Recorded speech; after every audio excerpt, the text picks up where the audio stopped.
Vamos a hablar hoy sobre la anatomía del hueso coxal.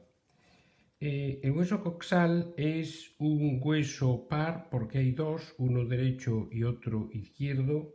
Es un hueso plano.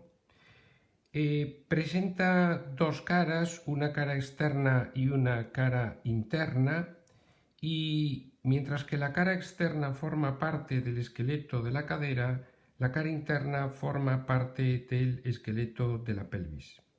El hueso coxal está formado por tres unidades óseas que se han fusionado, y estas tres unidades óseas son el ilion, que está situado en la porción más superior del cuerpo, el isquion, que está situado en la porción inferior y posterior del cuerpo, y el pubis, que está situado en la porción más inferior y anterior del hueso.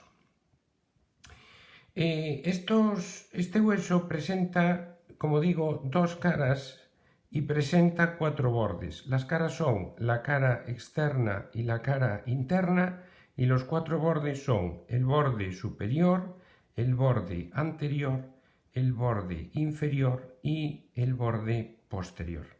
Vamos a describir primero la cara externa del hueso coxal. La cara externa del hueso coxal está formada, en primer lugar, por una cavidad que se va a articular con la cabeza del fémur y va a formar la articulación de la cadera, y a su vez la forma una fosa central que es no articular, que recibe el nombre de fosa acetabular. Está rodeada de una superficie articular para la cabeza del fémur que tiene forma de semiluna y que recibe el nombre de superficie semilunar o facies lunata.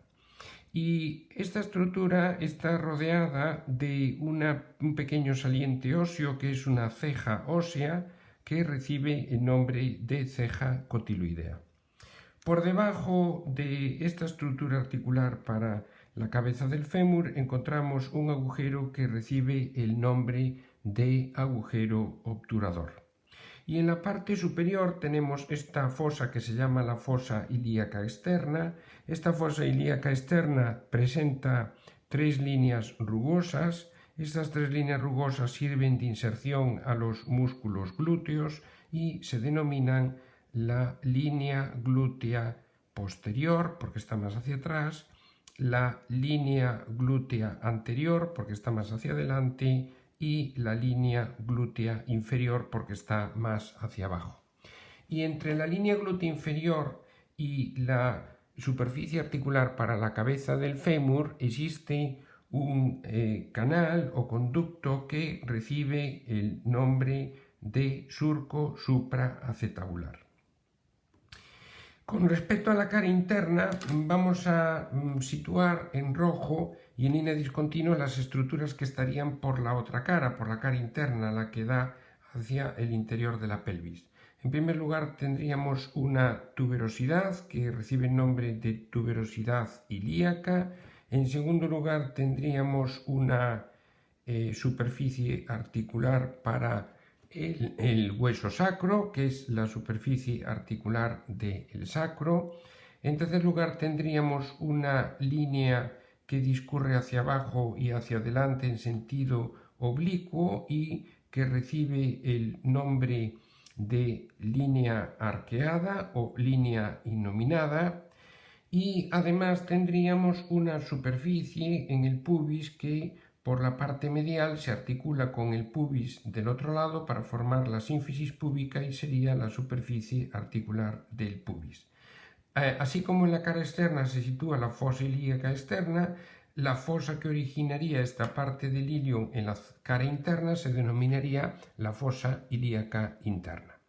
Con respecto a los cuatro bordes tenemos, en primer lugar, el borde superior. El borde superior está representado por esta cresta que recibe el nombre de cresta ilíaca. Esta cresta presenta tres labios, un labio externo, otro intermedio y otro interno. Es una cresta ancha. Con respecto al borde anterior, tendríamos los siguientes relieves anatómicos. En primer lugar, una espina, que sería esta, que sería la espina ilíaca antero-superior. Por debajo de esa espina estaría una pequeña escotadura que recibe el nombre de escotadura innominada. Por debajo de la escotadura innominada existiría otro saliente, que es esta espina, que sería la espina ilíaca antero-inferior. Y ya en la parte más inferior, este saliente que presenta el pubis va a recibir el nombre de tubérculo púbico o también denominado la cresta del pubis. Con respecto al borde inferior, como esto es la zona del hueso pubis y esto es la zona del hueso isquion, pues el borde inferior está formado por el borde inferior de una rama del pubis y por el borde inferior de una rama del isquion. Y en la parte más posterior, este borde inferior presenta una zona más rugosa que recibe el nombre de tuberosidad isquiática. Con respecto al borde posterior tenemos los siguientes relieves. En primer lugar, una espina que sobresale, que se denomina la espina ilíaca postero-superior. Debajo una pequeña escotadura, denominada escotadura innominada. Por debajo otra espina que recibe el nombre de espina ilíaca postero-inferior. Por debajo esta escotadura que es más grande y que recibe el nombre de escotadura isquiática o escotadura ciática mayor. Por debajo de esta escotadura habría una espina que recibe el nombre de espina isquiática o espina ciática y por debajo otra escotadura que recibe el nombre de escotadura ciática menor. Esto sería, a grosso modo, la estructura del hueso coxal. Muchas gracias.